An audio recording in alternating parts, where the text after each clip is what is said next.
Comic Hour with your hosts, Andrew Honor and Chris Ramos. And tonight, we explore The Dark Tower by Stephen King. And this series actually kind of came on my radar at a bargain deal. So I was at my local con, and I kind of spotted one of the first volume. I said, oh, maybe I'll pick up two. And I actually got a really good deal on the individual hardcovers. These came out around 2007-ish. Is that what you said before? Yeah. Like that. Okay. Contains material from Dark Tower. First printed in 2007. Yep. And so this graphic novel series was adapted from Stephen King's Dark Tower. It was written, it was plotted and consulted by Robin Furth, scripted by Peter David from the Incredible Hulk run, or he's did like Aquaman run. He's did X Factor, and he's had a lot of successful runs in Marvel history. He continues to still publish stuff till today. And then it's art by Jay Lee and Richard Isanove. I think Richard Isanove probably did the colors for the series, and Jay Lee might have just consulted, but Jay Lee's art is the prominent art through the series.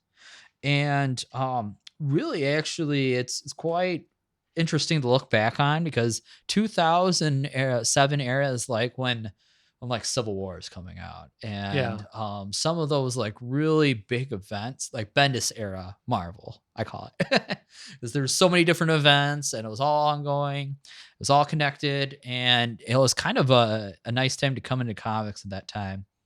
And so, me personally, I've never read The Dark Tower, but I've seen the movie, and I thought, and even though the movie adaptation didn't so much live up to the novel, or maybe live up to like the sci-fi genre that they were really pushing. Yeah. I mean, I just looked up too, surprisingly, I didn't realize this, but Stephen King's novel, The Dark Tower, the Gunslinger, came out in 1982.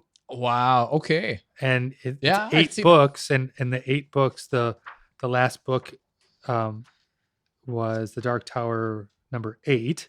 7 was in 2004. So sure, really good. He kind of peppered it in his other books, but right. I didn't realize it was from the 80s. Yeah. So this was something that there's not a ton of books that have been translated from novel to graphic novel. Has had some adaptations in live action, and so I was like, hey, let's try this out. We haven't really dug into Stephen King on the show before. Joe Hill is one of his sons, and that's about when we did Lock and Key, and that was about it. Yeah. Yeah. Ever since then, like, Stephen King has kind of dipped his toe into comics with like American Vampire and other little series here and there, but nothing as in depth as this. And he had some consultation. He consulted on this series, so he kind of like read the scripts. He kind of had his team just help him kind of review it, say, hey, this is the general direction of what we were going and we're aiming for, and visualizing the world. So it says he's credited as the creative director and executive director of the comic. Yeah. And then it also says on Stephen King's website, he refers to the series as his magnus opus. He like really loves it. Yeah, like I can see it. He really wanted this to be his stamp, to really fall in lines. Even he's quoted as falling into lines of The Lord of the Rings, Arthurian legends, Good, Bad, and the Ugly, The Man with No Name, Clint Eastwood's. Like he wanted to just lump all of that into this. Yes. And really, if you think about it, this is his world he built from nothing, where even like his other movies like Misery and Carrie and like Cujo and stuff, that's still Earth, and that's still like grounded. Talked about. Yeah, it's relatable, grounded, like that's your city around the corner. Mm-hmm. Where this is its own separate, totally free reign world that he came up with. Right. And it's super exciting to think about that, especially for someone highly esteemed as Stephen King, that just writes and writes and writes and writes, and could do that forever and ever. And he's definitely high regarded as one of the great writers out there, and has so much storytelling to do. And it's interesting to see, this come to a graphic novel version and a collected edition. And so kind of going to that, we read this in a couple different formats. So I read this in the individual hardcovers for each volume. And then Ramos, you read it as a digital. Yeah, and I didn't really feel like it was losing any of its luster as a Sure. digital. Sometimes we Yeah. prefer not to, but it was largely built as a digital comic already. Yeah. So it looks pretty much the same. Yeah. I as guess far the as only thing with that is I wish it was more available on other platforms or things like that. Yeah, and reading it the way I did, a lot of the text I had to kind of zoom in on the bubbles here and there because it Sure. was just so tiny, Mm.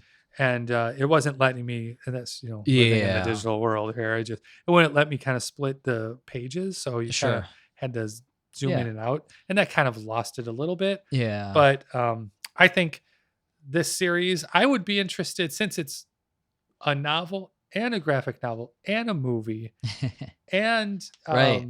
So people doing much like some availability. fan writing and stuff Yeah. because it's really super popular. I would be interested in maybe even reading a little bit of the actual novel and just seeing how all Right. of these change, because I I did agree. watch the movie and we talked a little bit about it. It's like, With Idris Elba. Yeah, And Matthew McConaughey. it's hard to take 8, because I think what it did was focus on 8 books. Yeah. So it's hard to take 8 books and turn it into an hour and 45 minutes, Oh yeah, it's possible. especially 8 Stephen King books. Yeah. And like all of his subtleties and his allegories and his weirdness and his character development and all that, just sort of smash it in. Mhm. It just doesn't work. Right. Yeah. The movie wasn't too exciting. It was Sure. okay. Not to get too off track, but have you read any other Stephen King material before this? Yeah, I've read The Stand and I've read maybe half of Cujo and Okay. I mean, I'm familiar with like his writing style, Sure. but I haven't like devoured all of his books. A lot of Right. people really Gotcha. go So this is a good like intro segue. Yeah. Well, and in the long run, as far as Stephen King books go, I mean, even just looking at some of the page count for Yeah. Dark Tower, Mhm. a lot of the books were only 500 to 600 pages. Oh, that's not too bad. Which Yeah. for Stephen King, I mean, Yeah. 400, 350 pages. That's a It's not too bad. That's a very small Stephen King novel. So Yeah. I think he wanted to tell his story, but he's gotten better where he can tell the same kind of Yeah. I think- narrative without being Yeah. so superfluous, Right. Absolutely. Cool. And yeah, so we're going to be reviewing the first volume of the Dark Tower graphic novel series called The Gunslinger is Born. I went above and beyond and read almost all, 1, 2, 3, 4, 5, 6, 7. I think I've read 9 of the volumes that are out there. And so it's like I read like the first arc and then beginning of like some of the second like side stories and stuff like that. And we actually are kind of differing on opinions, but we agree on something. So it'll be interesting to go through this review with you all and kind of go through some of our thoughts. So we open this story in a world where it's post-apocalyptic, as I understand it, where we kind of are factioned off, and we're introduced to like explaining, here are some of the rules of the world. This is the Dark Tower and Destiny, or as they call it, the Ka. The Ka. There is some jargon when you're going through, especially new worlds like that with new authors and with authors. Sometimes they're going to come up with their own jargon, and it can take a little bit to get through some of those new terms. Yeah, usually you see something that's capitalized, or maybe they are put in italics just to show you that this is a world specific term. Yes. And that it means some sort of lingo that you have to get used to. But this, I felt like he was trying to write it. That's why I'd be interested to look at the novel. Yeah. But I felt like they were trying to write it as if it was a sort of backwater Western, right? Yes. Like what kind of slang can we come up with? But also right, that wouldn't totally lose the reader. Sure. And I think Peter David kind of did a well enough job with it to get across the point. Because if you have to picture this world as a Western dark fantasy with a Yeah. little horror to it. Like Mad Max with Yeah, a yeah. Western. Yes. Mad Max Western. Love it. Print it, go. They're like, here's the pitch. Okay. This is what we're going to And so what took me reading this was finding the right voice for the narrator. And so I came up with the voice in my head for Sam Elliott. Love Sam Elliott. He's one of the great narrators and he's a great actor. And I love his voice. So it actually helped me put together how this sounds. So really like it. The Dark Tower, how they kind of explain it, is like a nexus of the universe. Yeah. It's some sort of powerful connector to all like dimensions. Yes. And it helps keep the world stabilized and has like the flow of the universe right there. There's like 5 or 6 points. And, if nothing happens to them, the world is in balance. But if there's certain evil forces that want to break it apart and take control of the tower to manipulate the world, then it can get thrown in chaos again. Probably back to where we were. So we kind of say, hey, here's that. This is what the Dark Tower is. Here's what the meaning of destiny is. And then we open to our main character, Roland, and his compatriots. So Roland is, at this time when the story begins, he is a 15-year-old boy. They're all in full Western garb. And he's our main character for the series, and we're introduced to him as him having some compatriots like in his class. Think like Harry Potter for a minute. Yeah, and you also kind of without saying it, you kind of get the idea that there are not many like structures and kids. Yes, and you don't get like this child like full life. It's just sort of like destiny and like and responsibility. So it's like not quite. Now you're old enough, you're gonna go train. Right. Yeah. So they're getting the ropes of it. They are not gunslingers at this point, but that's what they're training to be as gunslingers. Because gunslingers in this world, not everyone in his family, village, town, however you want to refer to it, has a gun. It's kind of like you have to earn your right. Yeah. They're not allowed to have a gun. Kind of thing. Yeah.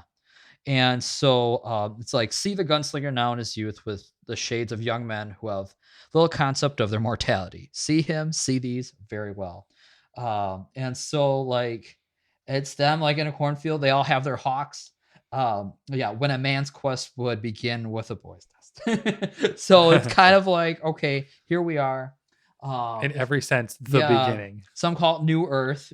And otherwise, his home realm was called Galahad, which I think Galahad could sound kind of like Arthurian. Mm-hmm. So I think he was kind of like leaning into a little bit of that when he was kind of visualizing what Roland's home would look like.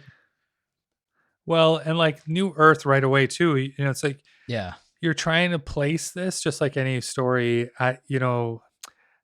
Personally, I'm not the biggest fan of stories where it's like, hey, here's a fantasy realm, and then they went through this portal and now they're in Earth, like our Earth, or vice versa. Sure. I always thought that was just kind of like a poor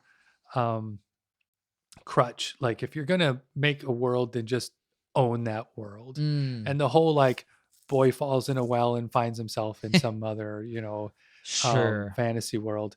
I just never felt like that was a thing that I liked. But for this, you get the idea that it sort of pulled maybe a Planet of the Apes kind of thing on you. Oh, and that could be.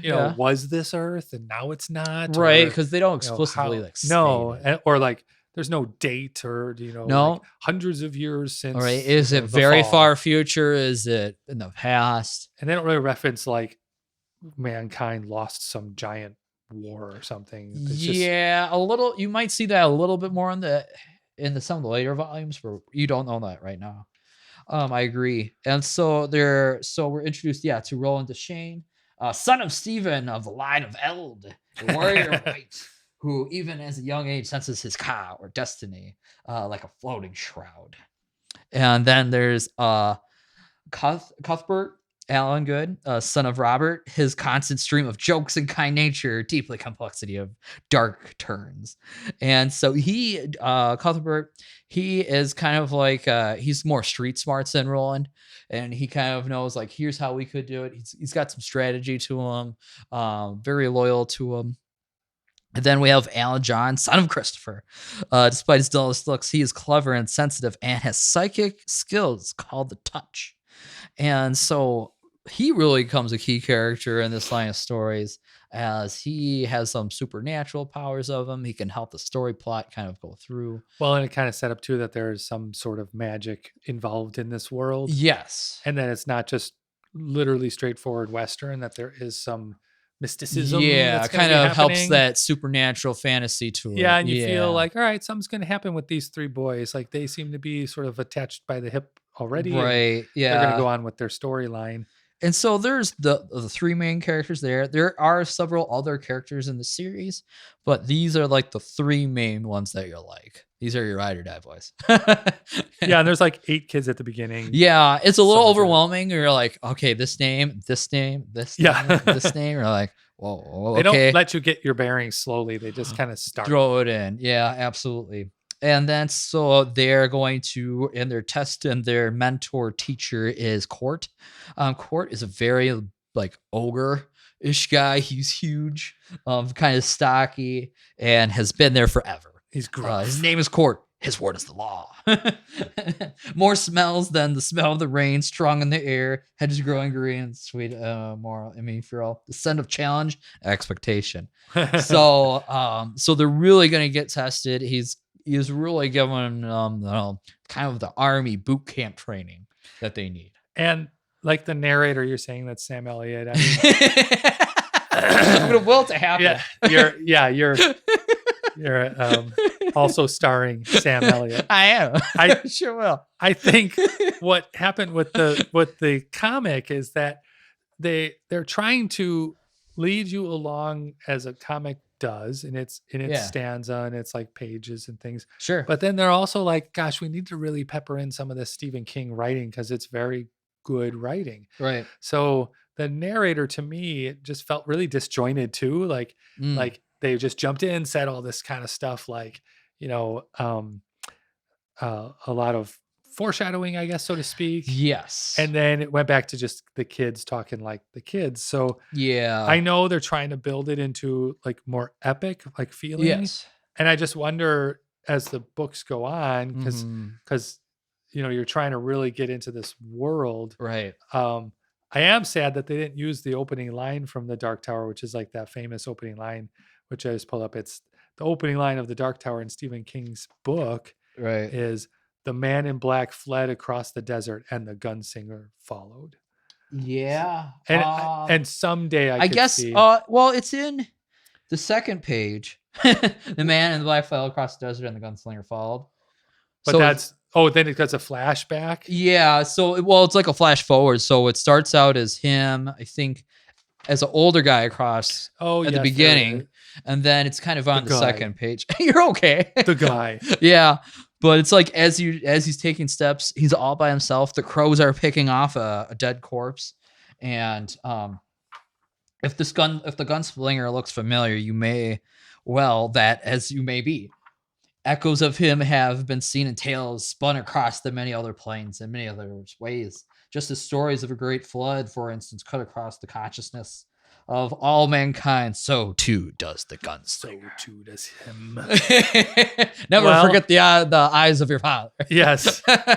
And the Jay Lee art in some of that, like where it's just really patchy, I think works well.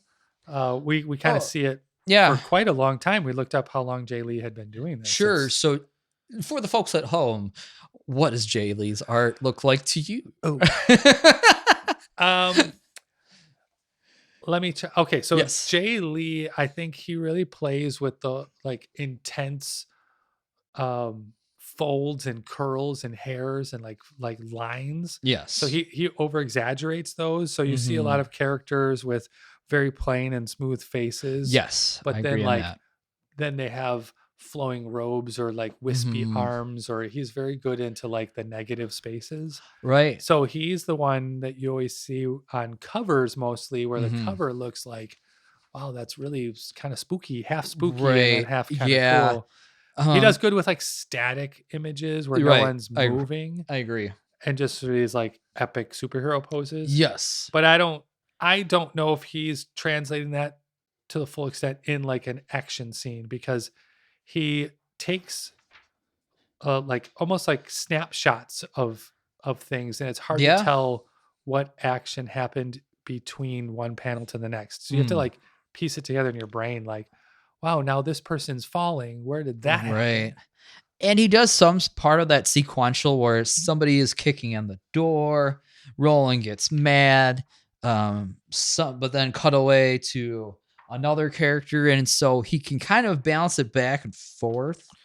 But I agree that his style isn't. It is more like snapshotty. I do Yeah. agree on that. Well, like you said, even backgrounds are pretty Backgrounds are not non-existent. probably enough just to get you a sense of space, but not detailed. I do think he excels on like the like silhouette, the superhero or just epic poses. He can do good, I think, expressions of like what feeling are we trying to get across? Mhm. Are we trying to get across of like something very standoff, stare down, epic pose? Are we trying to get across some jealousy? I think he does really good with that trait, or With somebody almost angry. as little lines as possible, because Yeah. he doesn't really go into a lot of like hashing, and No. it's not him really. Right. He looks for the general shape, and if it's close enough, I think he's just like, yeah, that looks good. Yeah. But I think that builds. I think that's still a very cinematic Yeah. art style. I mean, his proportions, I mean, it's Yeah. like, it's not like it's distracting. No. I think some scenes it doesn't translate very well from what the text is saying to what it's Mm, supposed to be. sure. But if you were to pick this up and just flip through it, I could see where it would be like, oh, that's kind of neat. Yeah. Like, That's, I think, a very unique style compared to what was out there at that time. sure, yeah, Yeah, I'll and agree with that. that pose, and kind of like what's going on today, what's going on in the 90s. I think it's a very 2000s art style. But there's nothing wrong with that, and I think it's actually really cool, and And like it feels the everything's tone. outlined. The Yeah. tone of the book, I think, matches it. Yeah, What this you're going for. story, yeah, definitely. This story Yeah, works well. absolutely, because it's a lot of silhouettes, a lot of dark shadows, not a lot of bright colors. I think the brightest color you might get is like a sunset pink. There's a lot of sunsets. They play a lot with the lighting, and this. So I think the colorist that was working with them, which I bet was Richard Isanove. He probably had Yeah. some help, and Jay Lee they probably collaborated on that. It was really interesting to kind of see how they filled that and how they visualized it.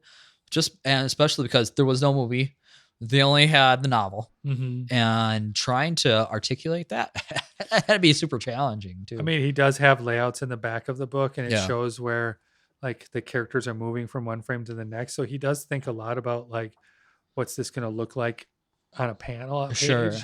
And I think making But distinct characters, or at least with your main protagonist and your main antagonist, and creating character designs, I think he was really good at that too. Or like spooky ladies. Whoa, you're spooky. I don't know, man. Oh, interesting. Or like Roland's first love was Suzanne. We made it very clear who she was, what she looked like.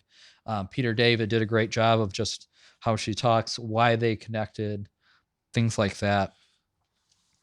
And so, yeah, and then also before I guess we jump off of Jay Lee, when I was doing my research, this was his longest running series he did. Jay Lee. Jay Lee's longest running series, yes. He won an award for his Inhuman series with Paul Jenkins. But otherwise, I mean, it was a lot of 1 issue, 2 issues, and he does a breadth of cover work. Still continues to do a lot of that, but this is kind of like his really one of his like, this is what 5-6 issues a piece for each volume, so I think that's like 32 issues, easily enough for an omni. And maybe he saw it as like, this translates my art. Yeah, or maybe he's passionate about it, and maybe you got a this good deal on it. storyline. Yeah, I really enjoy it. right. So, yeah. Anyway, back to the story. Hopefully that gives you some visuals there in the audience, as the listeners. But yeah, so Roland, he goes and challenges Court, who is the trainer. And he is besides his father, he is the youngest person to achieve the gunslinger role. That was a big, Dun, huge, dun, dun. biggest accomplishment that he could do.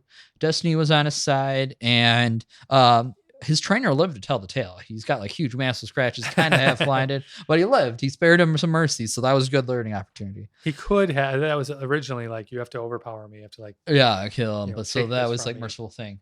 And then we are also introduced to the Man in Black. How would you describe the Man in Black? So Which is also a Trick 22 question. yeah. I think if you were to read this as a synopsis, you would imagine the Man in Black in most of the Western movies as just like the perfect antithesis to the gunslinger. So you'd be like, oh, he's a gunslinger also that also just wears a lot of black. And he's not. Yeah, has he's not black a hat. gunslinger. He doesn't shoot any guns. Yeah. So he is like magician, like of the dark arts kind of thing, like sort of a devil tapping bad guy, all around bad guy. So right. And he can shapeshift. He has some sort of magic manipulation, nothing like too like pew pew, but like I think the most leaned on skills is his shapeshifting and his insight into like items. Yeah, he just like pulls the strings from the sidelines kind of thing. So he's a master manipulator idea. Right. But you do get the idea that he's got some powerful magics. Yeah, right. Mysticism. Yeah. And man, is this guy like the biggest slumbag? Even like the main villain, like his boss is a pretty big slimy person, but like he's just evil, man. Like he portrays like what was it? His father, Roland's father's mom, like he's like with her all the time, just trying to really what his job was to do is just take apart this empire Gilheed and just strip it of everything. Well, I wonder too, like in the Stephen King novel, just like what was taken out of his writing to translate into a somewhat of an all ages graphic novel. But I mean, I know Stephen King gets rather graphic himself, so I would say that he's probably the most easily the most graphic character of the story. Yeah, and I think that the novel might even up that a few more notches. Gotcha. Yeah. Easily. So he's like, okay, he's trying everything to do to take apart this empire at every turn. And the Man in Black in the movie is the Matthew McConaughey character. So yeah, he's also called Martin Broadcoat. Martin. Yeah, his name is also Walter O'Dell. And Walter.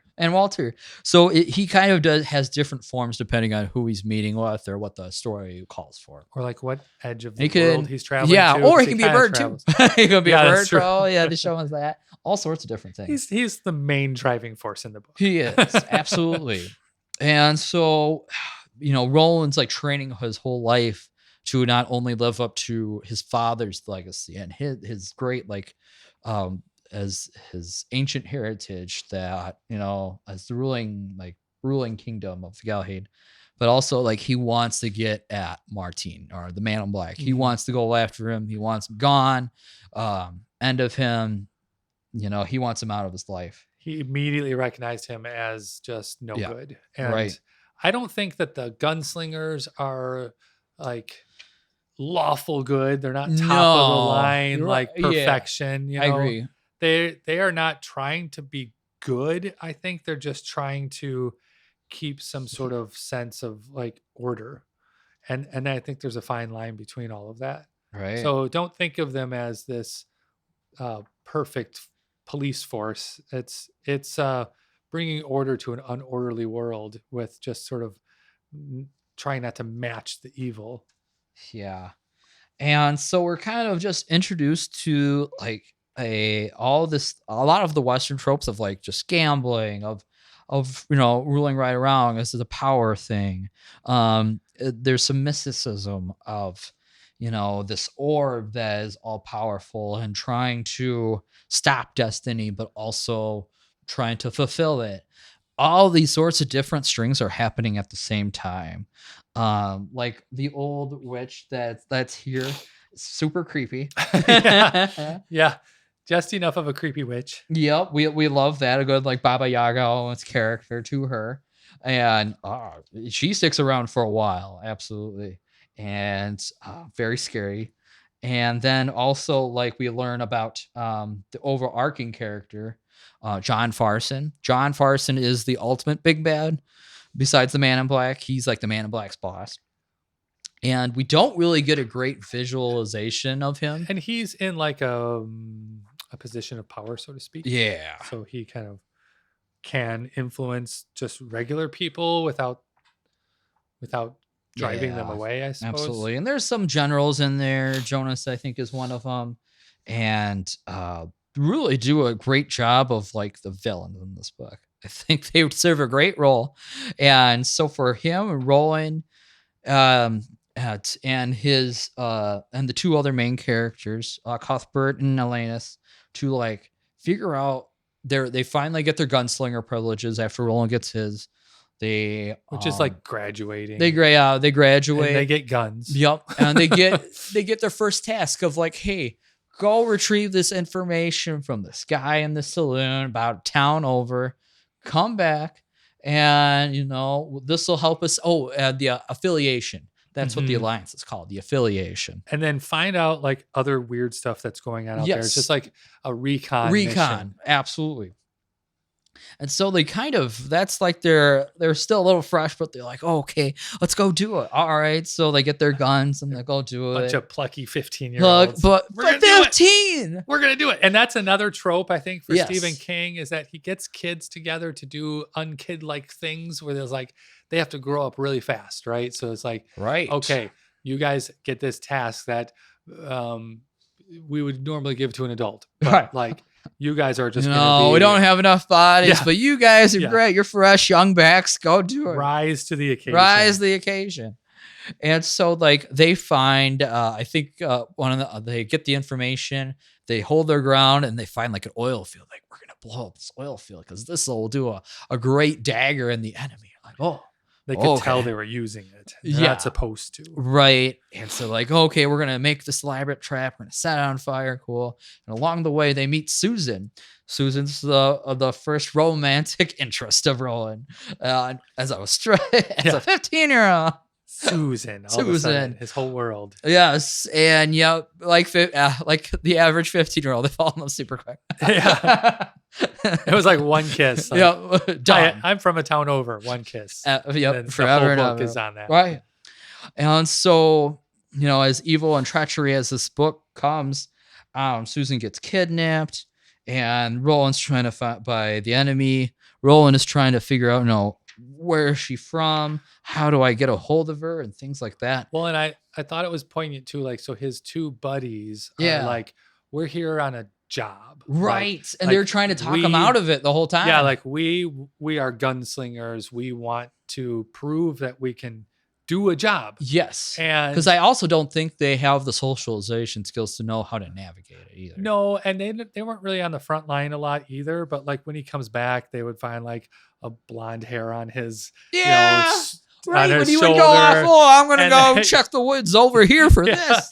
And they're like, we know what's going on. So they're not like super angry with him. Like they don't like battle, but they do think like this is all going to be more complicated than it needs to be. Right. So they kind of look at him like, get your act together. Yeah. Sort of. Right. Absolutely. But I also noticed too, I know this is the young storyline, and that the gunslinger grows up in the other books. Yeah.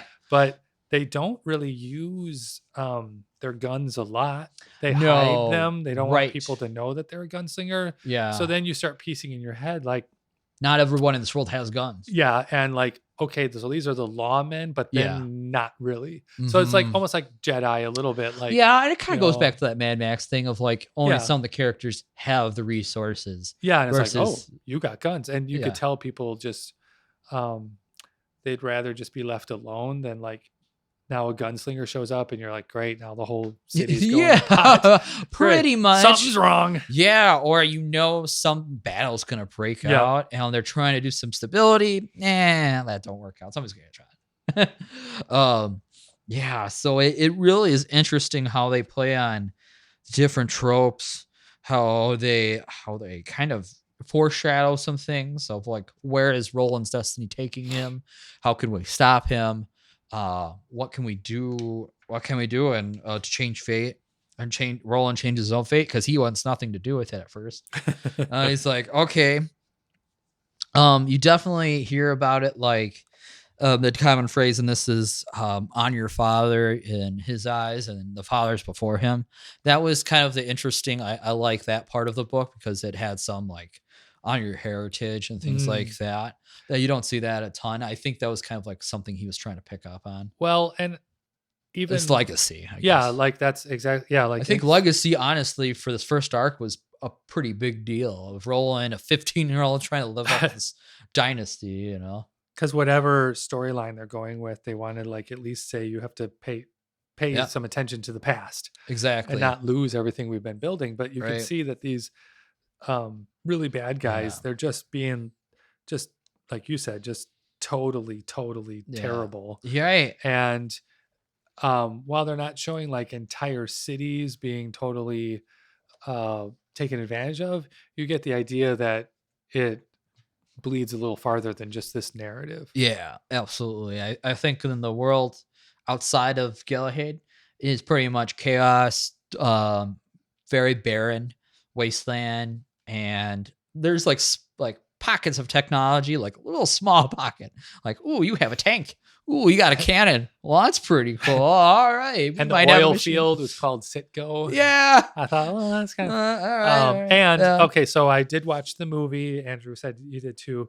The movie... way long ago, yes. Is very different from the comic. Yeah. I wonder how different it is from the book. But in the movie, they do come across these old remnants of just straight Earth. Like you just see it as, okay, that's an amusement park, and that's an old building, and that's an old car. Sure. And the amusement park is named Pennywise Amusement, which is kind of funny. But yeah, they did some Easter eggs in there. You get the idea that at some point that this world was better than it is now, and there was a tipping point somewhere. Right. So now it's devolved back into the Wild West. Yeah.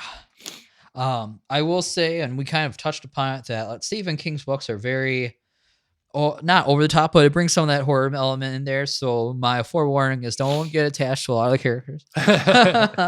But and being psychic is another trope of his. He's always got some sort of psychic power going on. Yeah, and I mean that probably helps with like your writing elements and materials, and like how can I get this point across? How can we translate this point? How can the character find the writing device? We got to get out of this. Yeah. Oh, by the way, you got a secret message in your brain. Yeah, absolutely.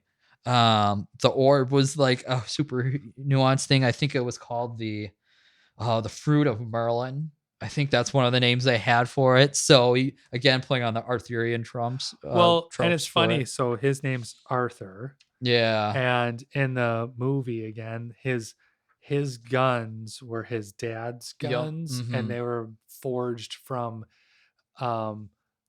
a sword, but then they said on Earth that sword was called Excalibur. Okay, so he was really leaning into it. Yeah, so they really it's on purpose. Okay, good. Good thing I was picking up on it. Yeah. No, it really was. Yeah. But like that mythology is not in the Gunslinger's world. But when he goes to like Earth, then that mythology makes more sense. So somewhere in there, the Dark Tower itself maybe is merging all of these roads into one. That's just, I don't know. So I'd be interested to see. I bet there are comparisons out there. So just beware. Yeah. If you read the book, the comic might be a little different. If you saw the movie, and the book might be different. So these are all three different genres, and there are three different ways of media that I think have translated it in different ways. Right. I liked at least all the graphic novels and the individual volumes that I have out front. Everyone has a forward and a letters page from the back, or some sort of excerpt tale, just story from either somebody who worked on the book. Like the first volume has like an open letter from Stephen King, or is it Peter David, or is it Jay Lee, or some sort of story, or from the editor, some sort of story that kind of what behind the scenes. Just because this is such an epic series to adapt into a comic book format, I thought that was really interesting to hear from. And also, in the back of each of these collected editions, you get to see all these sketch variants, the covers, some of the variants that were had. There wasn't a ton of variants in these, but I don't think variants were as big of a deal back in, I don't know, the mid 2000s as they are today. Yeah.